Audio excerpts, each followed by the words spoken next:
बेटे को कितना भी पढ़ा लिखा कर, उसको कितना भी प्रेम देकर हम बड़ा कर दें और उसका विवाह हो जाए, कभी ना कभी माता पिता को यह सुनने को जरूर मिलेगा कि तुमने हमारे लिए किया ही है।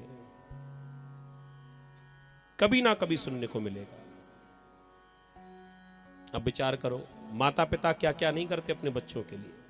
उनको पढ़ाते हैं, लिखाते हैं, और बच्चों से ये कह दो ना तुम्हें पढ़ाया लिखाया काबिल बनाया, और क्या कर सकते हैं? तुम्हारी नौकरी लगवाई, तुम्हारा विवाह करवाया, तुम्हारे लिए मकान बना कर दिया, तो बच्चे कहते हैं कौन सा स्पेशल किया, ये तो सभी करते हैं। तुमने हमारे लिए किया ही क्या है? ये संसार की सच्चाई है। चाहे कितना भी कर लीजिए, पूरा जीवन करते रहिए, कितनी भी चिंता करिए, लेकिन फिर भी इनकी नजरों में हम रहेंगे जीरो। और हीरो बनना है तो क्या करना है? उस परमात्मा को अपने जीवन में उतार लीजिए। अगर वो संख्या जीरो के साथ में जुड़ जाए, वो एक अगर पहले लग जाए, दुनिया को छोड़कर पहले भगवान पर हम ध्यान दें और बाद में संसार। पहले संख्या, बाद में जीरो। अब कितने हो गए? अब एक लगाओ, एक के बाद में अगर जीरो लगाओ तो कितने हो गए? 10। एक और बढ़ाओ, अब कितने हो गए? 100। एक और बढ़ाओ, अब कितने हो गए? 1000। एक और बढ़ाओ, 10,000। संख्या बढ़ रही है ना। अब इसमें ताकत किसकी है? वो संख्या की है कि ये शून्य की है? संख्या। जब तक संख्या संग में है तब तक उस जीरो का भी मान है। ऐसे ही संसार में अगर हमको मान कमाना है तो उस परमात्मा को अपने साथ में कर लीजिए, और वैसे ही संसार जीरो है, अपने आप ही मान हमको मिलता रहेगा। प्रेम से बोलो राधे राधे। राम नाम एक अंक है, सब साधन है शून्य, अंक गए कछुहातना, अंक रहे 10 दून। इस प्रकार सांख्य शास्त्र का ज्ञान कराया और कहने लगे कि मां, अपनी मैया देवभूति को बड़ा सुंदर सांख्य शास्त्र का ज्ञान दिया।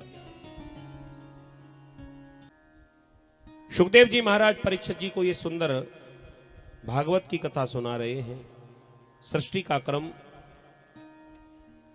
मनु महाराज की जो बड़ी बेटी है आकृति, जिनका नाम है, आकृति का विवाह रुचि प्रजापति के संग में हुआ और इनके यहां पर साक्षात भगवान यज्ञदेव का प्राकट्य हुआ। बोले यज्ञदेव भगवान की। सबसे छोटी बेटी मनु महाराज की प्रसूति देवी, प्रसूति देवी का विवाह हुआ दक्ष प्रजापति के साथ। और भागवत के अनुसार दक्ष प्रजापति के 16 कन्याएं हुई। उन 16 कन्याओं में से 13 कन्याओं का विवाह धर्म के साथ हुआ। कौन कौन सी बेटियां थीं? श्रद्धा, मैत्री, दया, शांति, तुष्टि, पुष्टि, क्रिया, उन्नति, बुद्धि, मेघा, तितिक्षा, दुई और मूर्ति। इन कन्याओं का विवाह हुआ धर्म के साथ। एक और बेटी थी जिसका नाम सुधा था। सुधा, सुधा नाम की कन्या का विवाह पित्तेश्वर के साथ में हुआ। 13 वो थी और एक ये 14। एक और कन्या जिनका नाम है स्वाहा देवी। स्वाहा देवी का विवाह हुआ अग्नि के साथ। हम लोग जब भी यज्ञ करते हैं स्वाहा करते ना, कारण क्या है? ये भागवत की कथा में समझ लो। अग्नि देव के साथ में स्वाहा देवी का विवाह हुआ है। तो जब भी कभी अवसर मिले तो कभी आलस मत करना, पंडित जी आए अपने आप ही स्वाहा बोलते रहेंगे, हमें क्या लेना देना। ना जी ना, अगर पुण्य कमाना चाहते हो, जब तक स्वाहा नहीं बोलोगे तब तक आपको उस आहुति का फल प्राप्त नहीं होगा। ये हमने इसलिए कह दिया कि आगे हवन आपको करना ही है ना, तो इस बात का ध्यान रखना।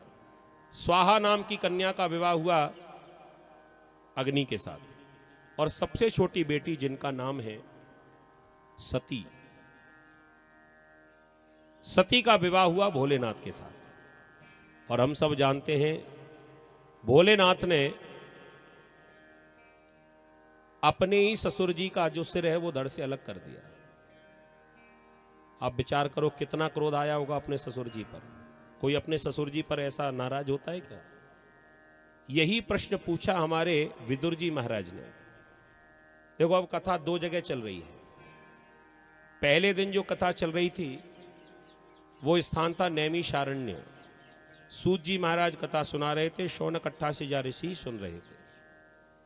अब कल से ही कथा का एक और स्थान हम लोगों को पता चल गया। सुखदेव जी महाराज परीक्षित जी को कथा सुना रहे हैं। स्थान है शुकताल। हरिद्वार की तरफ जाते तो मुजफ्फरनगर एक स्टेशन पड़ता है उत्तर प्रदेश में। वहां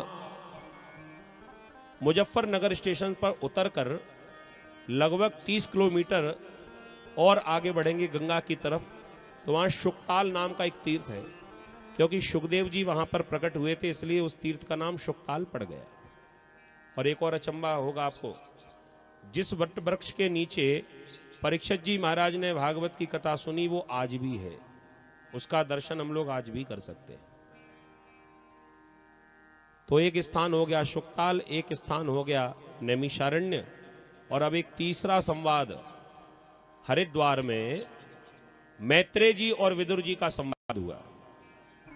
तो विदुर जी ने मैत्रेय जी से पूछा कि महाराज कृपा करके ये तो बताओ, कस्तम चराचर गुरुम निर्वैरम शांत विग्रहम आत्मा रामम कथम द्वेष्टि जगतो देवतम महत। कस्तम चराचर गुरुम निर्वैरम शांत विग्रहम। आज तक हमें यह समझ में नहीं आया कि भोलेनाथ तो शांति के देवता हैं। जो भोलेनाथ की सेवा करता है उसको और कुछ मिले ना मिले, लेकिन उसको शांति जरूर मिलती है। कई विद्वान भी ये कहते हैं कि शिव जी पर जल चढ़ाओ, आपका क्रोध शांत हो जाए। ऐसा होता है क्या? मन से चढ़ाकर देखना। शिव जी को जल की धारा बहुत प्रिय है, जो शांति के देवता हैं। मन में बड़ी शांति प्राप्त होगी, और यही सबसे महंगी है। सब कुछ मिल सकता है, लेकिन मन की शांति नहीं मिल सकती। तो मैत्रेय जी महाराज से पूछ लिया विदुर जी ने कि जिनकी सेवा करने से व्यक्ति का क्रोध शांत हो जाता है, भस्म हो जाता है, अब ऐसे ही भोलेनाथ को जब क्रोध आ जाए तो फिर क्या होगा? और हमने तो सुना है कि गुस्से में आकर अपने ससुर जी का सिर ही उड़ा दिया। तो आखिर क्या कारण था जो अपने ससुर जी पर इतना नाराज हो गए? तो कथा सुना दी। मैत्रेय जी महाराज वर्णन करते हैं, जिस समय दक्ष प्रजापति को देवताओं की सभा का अध्यक्ष बनाया, सारे देवता खड़े होकर उनका स्वागत करने लगे, लेकिन 3 देवता ऐसे हैं जो अपनी जगह से खड़े नहीं हुए, ब्रह्मा, विष्णु और महेश। ये तीनों देवता अपनी जगह पर बैठे रहे, लेकिन दक्ष प्रजापति को बड़ा बुरा लगा, मेरे आने पर ये शंकर खड़ा क्यों नहीं हुआ? नारायण खड़े नहीं हुए, कोई बात नहीं, ये तो 3 लोक के स्वामी ही हैं।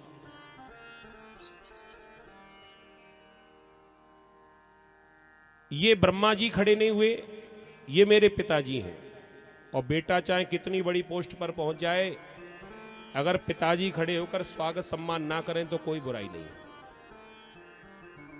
लेकिन शंकर खड़ा क्यों नहीं हुआ? ये तो मेरा दामाद है, ये मेरे पुत्र के समान है, और आज इसने यहां पर खड़े होकर मेरा सम्मान नहीं किया, ये तो मेरा बहुत बड़ा अपमान हो गया। अभिमानी तो था ही। इतना नाराज हुआ, इतना नाराज हुआ, गुस्से में आकर कहा, भो सभासदो, इस सभा के मध्य में कुछ ऐसे भी लोग बैठे हैं जो बड़ों का सम्मान करना नहीं जानते। ये जो शंकर है ना, आज इसने मुझे खड़े होकर प्रणाम ना किया, क्योंकि ये बड़ों का सम्मान करना नहीं जानता। और सम्मान करना तो वो जानते हैं जिनका संग अच्छा हो। चिताभस्म कृत स्नानम प्रेत संगस्ति भूषणम। भूत प्रेतों के साथ में रहने वाला, चिता की भस्म रमेटे घूमने वाला, अरे इसे क्या मालूम बड़ों का सम्मान क्या होता है, इसको शिष्टाचार नहीं आता। लेकिन मैं अपने अपमान का बदला तो लूंगा। आज ही अध्यक्ष बने थे और आज ही इन्होंने एक कानून पास कर दिया तुरंत ये कानून बना दिया, आज के बाद यज्ञ में शंकर को कोई भी स्थान नहीं देगा। इस शिव को यज्ञ से बहिष्कृत करता हूं। भोलेनाथ तो कुछ ना बोले, लेकिन भोलेनाथ के जो गण थे ये बड़े भयंकर हैं। नंदीश्वर ने जैसे ही सुना, सुनंदी ने कहा, प्रभु आपको इतनी गालियां पड़ रही हैं, आप कुछ कहते क्यों नहीं? भोलेनाथ ने कहा कोई बात नहीं, ससुर जी हैं। नंदी ने कह दिया तो क्या गाली देंगे आपको? भोलेनाथ कितने दयालु हैं। भोलेनाथ कहने लगे कोई बात नहीं, हो सकता है कि विवाह के समय कुछ गालियां कम रह गई होंगी, तो उसकी पूर्ति अब कर रहे हैं। भोलेनाथ ने तो कुछ नहीं कहा, लेकिन गणों से नहीं सहन हुआ। कब तक सहन होगा? अपने स्वामी का अपमान कब तक देखते रहते? तुरंत ही नंदीश्वर ने खड़े होकर कह दिया, ए मूर्ख दक्ष, मैं बहुत देर से सुन रहा हूं, हमारे भोलेनाथ ने कोई उत्तर ना दिया, इसका अर्थ ये नहीं है कि हम कुछ कहेंगे नहीं। हमारे भोलेनाथ को आपने यज्ञ से बहिष्कृत कर दिया, तो जाओ, मैं भी तुम्हें शाप देता हूं, तेरे बकरे का मुंह लग जाए। भोलेनाथ को लगा कि अब झगड़ा ज्यादा हो सकता है, अब हमको यहां से जाना चाहिए। तो भोलेनाथ तुरंत खड़े हुए और वहां से चुपचाप चले गए। पीछे पीछे नंदीगण भी चले गए।